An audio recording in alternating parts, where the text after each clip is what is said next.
It's our great privilege to have with us today the Macular Society, and it's a great pleasure to welcome to speak this morning Mr. Tony Rucinski, who's the new Chief Executive Officer. Tony, thank you.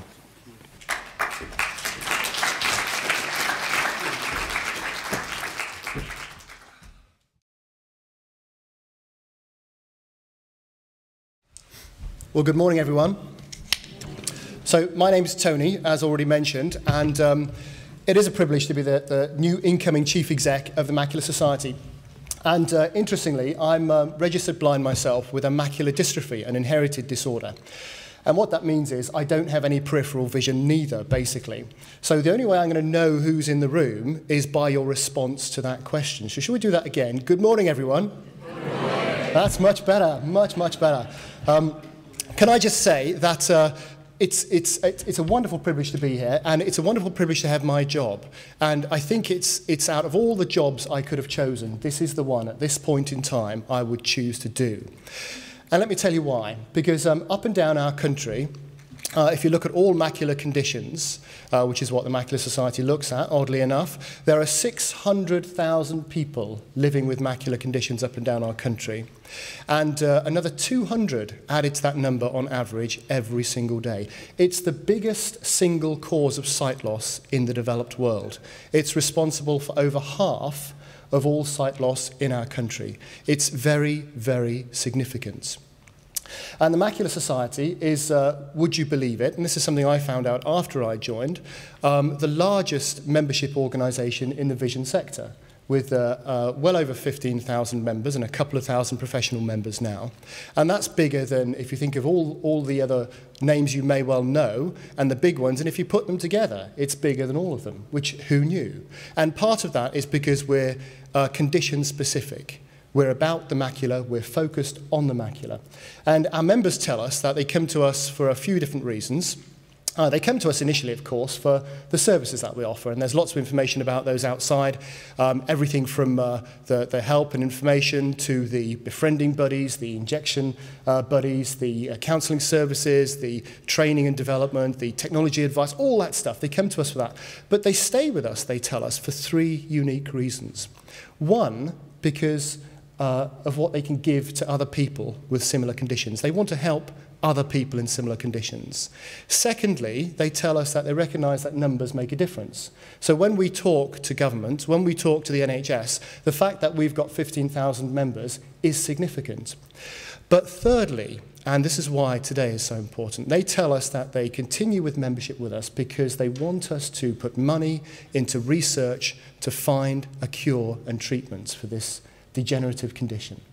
And that's the thing which I'll talk to you a little bit about now. From a research point of view, it's a wonderful time to come into the Macular Society. Over the last several years, we've invested altogether just about £2.4 million into medical research. And between 5 and 10% of that, in fact, has gone to our wonderful colleagues at Moorfields for around 10 or 11 different types of projects. And that's good, that's okay. But when you look at the sight loss sector, when you think of the biggest organisation in the sight loss sector, which turns over £120 million a year, but chooses not to spend anything on medical research to find a cure. When you think of other very big organisations in the sight loss sector that may generate £80 million a year, but again, choose not to spend any money into research that will develop a cure. And I understand why. And you take just those two figures, that's 200 million. Over 5 years, that's £1 billion. £1 billion is an awful lot of money. Now, I wonder if we were to invest even a fraction of that into medical research over the next 5 years, what kind of a significant change we would make. And coming to the organisation, and I recognise that we do wonderful work with our members, and we will continue to do wonderful work with and for our members in giving them transformational services that change their lives on a daily basis, and that's excellent. But I've taken my job description, and in consultation with my wonderful chair, I might say, who's here today, and I've just put one line in it, and that is to cure half of all blindness. because that's what I see my job as being here to do, is to find the research, to find the money, to find the way of putting lots and lots and lots of funding, significant amounts of funding, into research, to take things exactly as we've just been hearing, through the bench-type medicine, right the way through to the clinical trials, to actually find things to deal with half of all sight loss, and indeed my own. So it's personal and it's passionate, and we're going to do everything we can to make that happen over the coming years. Now, as well as that, we have lots of services which you might want to learn more about today. We've got, you may have come across eccentric viewing, which is a way for people with macular degeneration to learn how to use what sight they've got, and as it deteriorates, to learn how to use it much better, to read and to do other things, and to basically live the life they want to live. And as far as we're concerned, in terms of reaching people, you know, this condition is often, or AMD is often associated with older people, of course, because that's the very nature of it. And for me, just one person left at home without the support they need or the help they need to live the life that we know they can is one person too much. So we're passionate about reaching as many people as we can. And it's not just about membership, it's not just about people joining us, it's about reaching people with help and advice that they need to live the lives they can. So if there's anyone you know that we can help, do speak to any of my colleagues that you see around the place. You'll see them, they're dressed in black with yellow ties. I'm not, you'll note. But the rest of them are very kind in doing that. So please go and speak to them. Get in touch with me, myself, if I can help at all.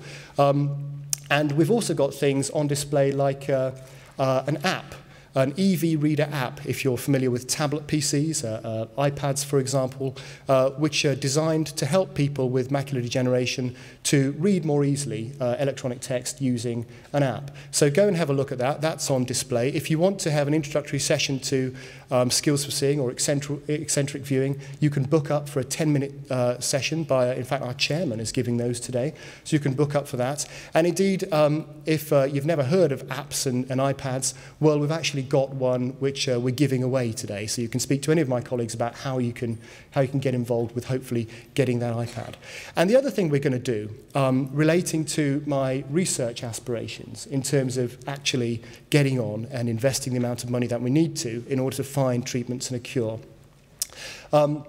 is that we're going to launch a database at some point in the near future for our members. And the idea is that we collect, and again, it's an idea that members have given me, that we collect, for those who want to give it to us, very specific details and information about individuals' unique conditions, because actually people are very unique. And AMD is a very broad term in and of itself, but people and individuals are very unique. And then we're going to employ somebody who will work tirelessly at searching the globe for the latest information, the latest advice, and the latest trials. And then we're going to match those two things together and give people the information they might want for those who actually want daily updates on what's going on. That's how passionate we are about progressing the research front and making a big difference. So it's a real pleasure to be here today. It's a genuine privilege. And indeed, I'll tell you, just if I might finish just on a personal note. My wife's 40th birthday today. So what are we doing? I'm in London, dear. But, and I did say to her, I can cancel it if you want. No, no, she said, you go, because it's really important. She appreciates how important this thing is. And I've got a daughter here today, my eldest daughter, who's 13, and she wants to be an ophthalmologist because she wants to get involved in the job of curing sights. She's passionate about that.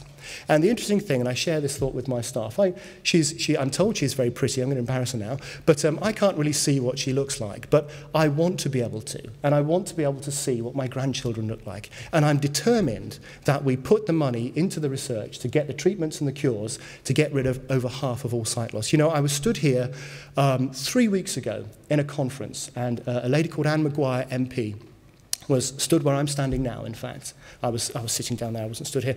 And she was saying, you know, by 2050, we're going to have 4 million blind people, and we've got to think of ways in which we can provide the money to support them. And not a mention of the fact that we could invest a fraction of that amount into halving that number by that time. And that's what I feel my job is. So if you want to get involved If you want to know more, you can, I wonder if any of you are Twitter users, I'm Vision Tony on Twitter, but if you want to get in touch with me or with any of our staff, they're out there, speak to them, we're here to help, we're here to make a difference, and it would be a pleasure to involve you all in that process. Thank you.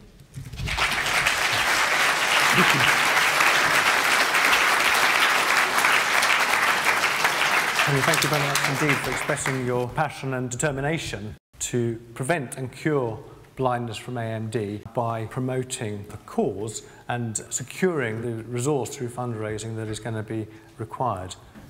Yes, there's a question here. Thank you for your